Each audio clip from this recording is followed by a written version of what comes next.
Estimados amigos, reciban un cordial saludo. Hoy es 25 de abril y la Santa Madre Iglesia nos recuerda a San Marcos Evangelista.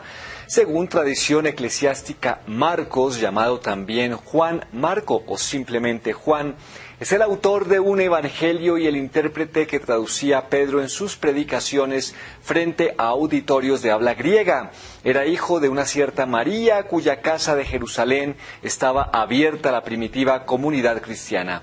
Primo de Bernabé, probablemente fuera como él de estirpe sacerdotal, afirma por una parte la tradición que Marcos nunca habría oído personalmente la predicación del Señor, pero por otra muchos han querido descubrirlo en aquel muchacho que huyó desnudo en el huerto de Getsemaní, episodio que solo el Evangelio a él atribuido refiere. Tal vez haya conocido al grupo de seguidores sin llegar a ser propiamente un discípulo.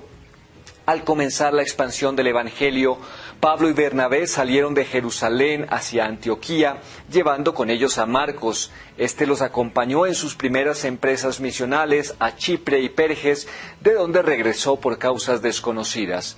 Bernabé, deseoso de llevar nuevamente a Marcos con ellos, cuando el apóstol planeaba su segundo viaje, encontró la oposición de Pablo, que partió solo.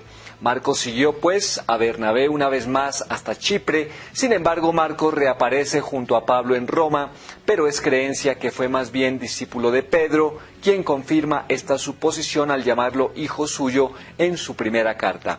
El evangelio que se le atribuye además sigue muy de cerca el esquema de los discursos de Pedro, que nos ha conservado el libro de los Hechos de los Apóstoles.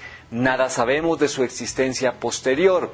La segunda carta a Timoteo lo señala entre los compañeros de este discípulo de Pablo.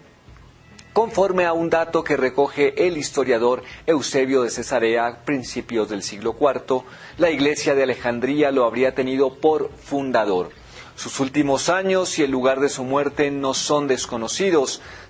El breve relato que lleva su nombre descubre un espíritu observador y ágil. Solo Marcos, por ejemplo, destaca el verdor de la hierba sobre la que Jesús hizo sentar a la muchedumbre hambrienta antes de multiplicar los panes y los pescados por primera vez. Las grandes líneas de su evangelio, en tanto, trasuntan una profunda credibilidad histórica y demuestran singular valor teológico. Marcos comienza por presentar a Jesús bien recibido por la gente, pero pronto su humilde mesianismo, tan alejado de las reivindicatorias expectativas populares de los judíos, ocasiona la decepción de la masa. Apagado el entusiasmo primerizo, el Señor se retira de Galilea para dedicarse de lleno a la instrucción de los discípulos, quienes por boca de Pedro confiesan la divinidad de su Maestro.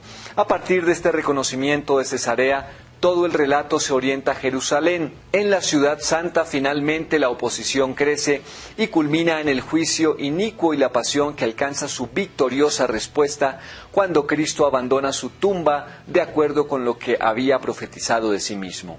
El secreto mesiánico del que Marcos hace un tema central da así todo su fruto. Jesús, siervo humillado por la maldad y la ignorancia de los hombres, que él había venido a rescatar, es exaltado por Dios, como ha de serlo todo el que a él se una de corazón y lo siga en el camino, el único que permite comprender esa buena noticia de Jesús Mesías, Hijo de Dios, que Marcos nos ha transmitido en un lenguaje popular, muchas veces incorrecto en la forma, pero vivaz y lleno de encanto.